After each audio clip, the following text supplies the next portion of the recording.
on the platform. "Quite finished," said Hallward. "And you sat splendidly today. I am awfully obliged to you." "That is entirely due to me," broke in Lord Henry. "Isn't it, Mr. Gray?" Dorian made no answer, but pressed listlessly in front of his picture and turned towards it. When he saw it, he drew back, and his cheeks flushed for a moment with pleasure. A look of joy came into his eyes, as if he had recognized himself for the first time. He stood there, motionless and in wonder, dimly conscious that Hallward was speaking to him, but not catching the meaning of his words. The sense of his own beauty came on him like a revelation. He had never felt it before. Basil Hallward's compliments had seemed to be merely the charming exaggerations of friendship. He had listened to them, laughed at them, forgotten them. They had not influenced his nature. Then had come Lord Henry, with his strange panegyric on youth, his terrible warning of its brevity. That had stirred him at the time, and now, as he stood gazing at the shadow of his loveliness, the full reality of the description flashed across him. Yes, there would be a day when his face would be wrinkled and wizen, his eyes dim and colourless, the grace of his figure broken and deformed. The scarlet would pass away from his lips, and the gold steal from his hair. The life that was to make his soul would mar his body. He would become ignoble, hideous, and uncouth. As he thought of it, a sharp pang of pain struck like a knife across him, and made each delicate fibre of his nature quiver. His eyes deepened into amethyst, and a mist of tears came across them. He felt as if a hand of ice had been laid upon his heart. "Don't you like it?" cried Hallward at last, stung a little by the lad's silence and not understanding what it meant. "Of course he likes it," said Lord Henry. "Who wouldn't like it? It is one of the greatest things in modern art. I will give you anything you ask for it. I must have it." "It is not my property, Harry." "Whose property is it?" "Dorian's, of course." "He is a very lucky fellow." "How sad it is," murmured Dorian Gray, with his eyes still fixed upon his own portrait. "How sad it is. I shall grow old and horrid and dreadful. But this picture will remain always young. It will never be older than this particular day of June. If it was only the other way. If it was I who were to be always young, and the picture that were to grow old. For this I would give everything. Yes, there is nothing in the whole world I would not give." "You would hardly care for that arrangement, Basil," cried Lord Henry, laughing. "It would be rather hard lines on you." "I should object very strongly, Harry." Dorian Gray turned and looked at him. "I believe you would, Basil. You like your art better than your friends. I am no more to you than a green bronze figure. Hardly as much, I dare say." Hallward stared in amazement. It was so unlike Dorian to speak like that. What had happened? He seemed almost angry.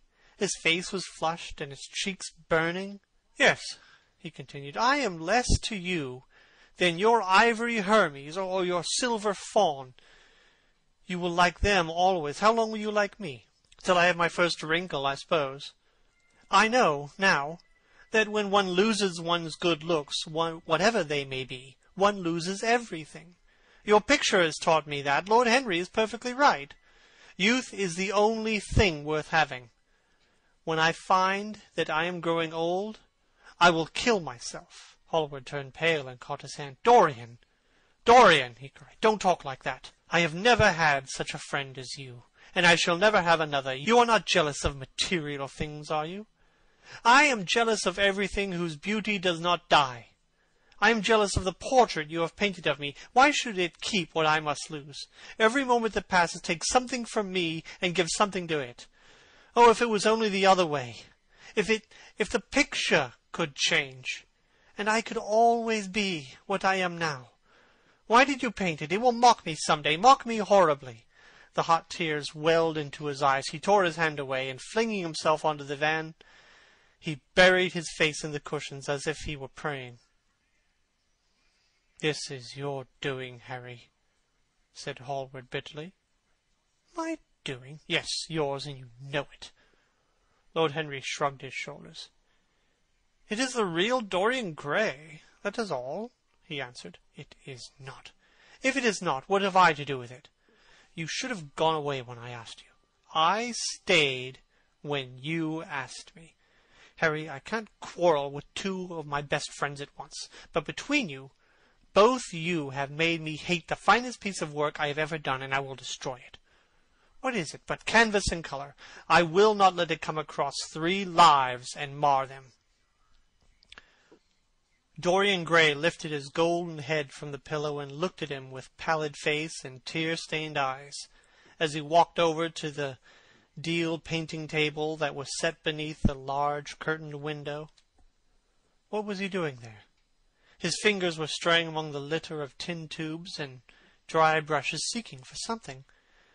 Yes, it was a long palette knife. With its thin blade of lithe steel, he had found it at last. He was going to rip up the canvas. With a stifled sob, he leaped from the couch, and rushing over to Hallward, tore the knife out of his hand and flung it to the end of the studio. "Don't, Basil, don't!" he cried. "It would be murder." "I'm glad you appreciate my work at last, Dorian," said Hallward coldly, when he had recovered from his surprise. "I never thought you would." "Appreciate it? I am in love with it, Basil. It is part of myself. I feel that." "Well, as soon as you are dry, you shall be varnished and framed and sent home. Then you can do what you like with yourself." And he walked across the room and rang the bell for tea. "You will have tea, of course, Dorian? And so will you, Harry. Tea is the only simple pleasure left to us." "I don't like simple pleasures," said Lord Henry. "And I don't like scenes, except on the stage. What absurd fellows you are, both of you. I wonder who it was defined man as the rational animal. It was the most premature definition ever given. Man is many things, but he is not rational. I'm glad he is not, after all, though I wish you chaps would not squabble over the picture. You had much better let me have it, Basil. The silly boy doesn't really want it, as I do." "If you let anyone have it but me, Basil, I will never forgive you," cried Dorian Gray. "And I don't allow people to call me a silly boy. You know the picture is yours, Dorian. I gave it to you before it existed. And you know you have been a little silly, Mr. Gray, and that you shouldn't really mind being called a boy." "I should have minded very much this morning, Lord Henry." "Oh, this morning? Oh, you have lived since then." There came a knock to the door, and the butler entered with the tea-tray and set it down upon a small Japanese table. There was a rattle of cups and saucers, and the hissing of a fluted Georgian urn. 2 globe-shaped china dishes were brought out by a page. Dorian Gray went over and poured the tea out. The 2 men sauntered languidly to the table and examined what was under the covers. "Let us go to the theatre tonight," said Lord Henry. "There is sure to be something on somewhere. I have promised to dine at White's. But it is only with an old friend, so I can send my why and say that I am ill, or that I am prevented from coming in consequence of a subsequent engagement. I think it would be a rather nice excuse. It would have the surprise of candour." "It is such a bore putting on one's dress clothes," muttered Hallward, "and when one has them on, they are so horrid." "Yes," answered Lord Henry dreamily, "the costume of our day is detestable. It is so sombre, so depressing. Sin is the only colour element left in modern life. You really must not say things like that before Dorian, Harry. Before which Dorian? The one who is pouring out the tea for us, or the one in the picture? Before either. I should like to come to the theatre with you, Lord Henry, said the lad. Then you shall come. And you will come too, Basil, won't you? I can't, really. I would sooner not. I have a lot of work to do. Well, then you and I will go alone, Mr. Gray. I should like that awfully. Basil Hallward bit his lip and walked over, cup in hand, to the picture. I will stay with the real Dorian, he said sadly. Is it the real Dorian? Cried the original of the portrait, running across to him. Am I really like that? Yes, you are just like that. How wonderful, Basil! At least you are like it in appearance. But it will never alter, said Hallward. That is something. What a fuss people make about fidelity, murmured Lord Henry. And after all, it is purely a question of physiology. It has nothing to do with our own will. It is either an unfortunate accident or an unpleasant result of temperament. Young men want to be faithful, and are not. Old men want to be faithless, and cannot. That is all one can say. Don't go to the theatre tonight, Dorian. Stop. Dine with me. I can't, really. Why? Because I've promised Lord Henry to go with him.